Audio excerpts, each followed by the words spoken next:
আলহামদুলিল্লাহ। এই গাইল দিল না সালাম দিল, কিছুই তো বুঝলাম না। এই কারে লইছস? কথা বুঝি না, এতে ব্যবসা করুন কেমনে? কোনো অসুবিধা নেই স্যার, আমি আপনাকে সব বুঝিয়ে দেব। উনি হলেন চাইনিজ ব্যবসায়ী মিস্টার চিংচুং, আর উনি হলেন শেখ সুলাইমান।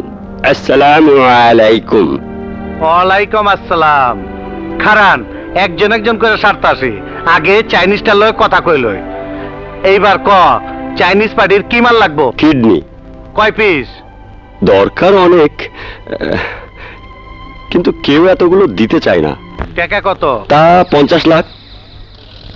মাল দিয়া যান, এক সপ্তাহ পর ডেলিভারি নিয়ে যান। ওই হালার পো, এইসব চ্যাং প্যাং পার্টি ধরবি না, সলিড ইউরোপের পার্টি ধরবি।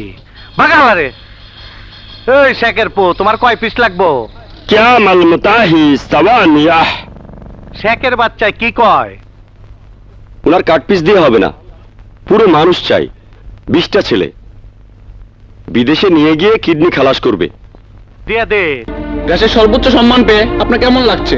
খুব ভালো, কিন্তু পুরস্কারটা আমারে দেওয়া মনে হয় ঠিক হয় নাই। কেন? আরে জনসেবা তো আমার কাছে নতুন কিছু না। আমার দয়ার শরীর, জনসেবা আমার রক্তের। মানুষের কষ্টের কথা আমার মন কান্দে। আমি ফুটপাতে শুয়ে থাকা লোকদের কথা ভাইবা রাইতে ঘুমাইবার পারি না। খাইতে গেলে টুকাইগো কষ্টের কথা মনে পড়ে। যেদিন দেশের সমস্ত মাইসের মুখে হাসি ফুটাইতে পারো, সেই দিন হইব আমার জীবনের সবচেয়ে সুখের দিন। আচ্ছা, আপনি কেন মেহনতি মানুষের জন্য এত কিছু করছেন? বস্তিতে আমার জন্ম, পয়সা ছিল না বইলা বিনা চিকিৎসায় মারা গেছিল আমার আম্মা জান। সেদিন আমি প্রতিজ্ঞা করছিলাম, হাসপাতাল আমি দিমুই। আপনারা আমাকে দোয়া করেন ভাই, আমি যেন আরো মানুষের সেবা করতে পারি। স্যারের অনেক সময় নষ্ট করেছেন, আজকের মতো আপনারা আসুন। কিন্তু এত বড় একজন সমাজসেবকের কথা আমাদের দেশবাসীকে জানানো কর্তব্য। আর আমার কর্তব্য আমার গরিব দুঃখী রুগীকে খবর নেওয়া।